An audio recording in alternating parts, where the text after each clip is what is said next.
याच्यापासून सावध राहा, दक्ष व्हा. दुर्योधनानं ऐकलं, सांगितलं, काका आमच्या घरचं खातं, आमचं अन्न खातं, याच्या समोर जर पांडवांच्या हिताचं बोललं तर एक लात मारेल आणि काढून देईल. संत हृदयावर परिणाम झाला विदुर काकाच्या. आपण तर कितीतरी लाता खातो, प्रत्यक्ष नाही अप्रत्यक्ष. सून बोलते, पोरगा बोलते, सगळं शेजारी कोणी चांगलं पाहत नाही तरी सुद्धा त्याच घरामध्ये राहण्याची इच्छा आहे.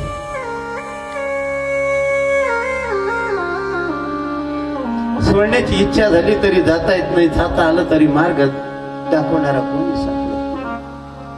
विदुर काकाच्या अंतःकरणावर परिणाम झाला.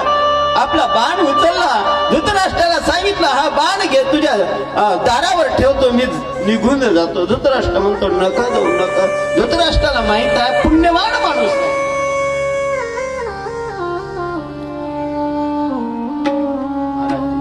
पुण्यवान माणूस जेव्हा आपल्या संसारातून आपल्या संगतीतून निघून जातो त्याच दिवशी आपल्या अधोगतीला सुरुवात.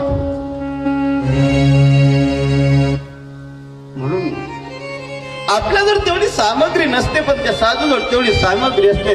पुण्य पोचले बहुता दिवसात. पुण्यवान माणूस आता धृतराष्ट्राला कळत होतं दुर्योधनाच्या समोर नव्हतं चालत.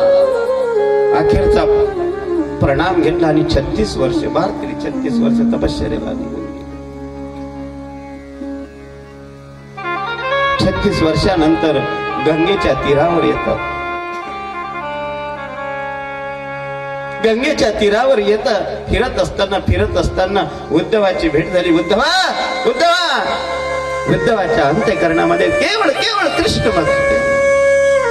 म्हणून संगत साधून की ज्याच्या अंतःकरणामध्ये प्रियतम भगवंताचं साठवलेलं आहे, ज्याच्या अंतःकरणामध्ये भगवत भक्तीची आवड आहे, त्याची संगती करा. नाहीतर मग एकांतात राहा, निरासंग राहा.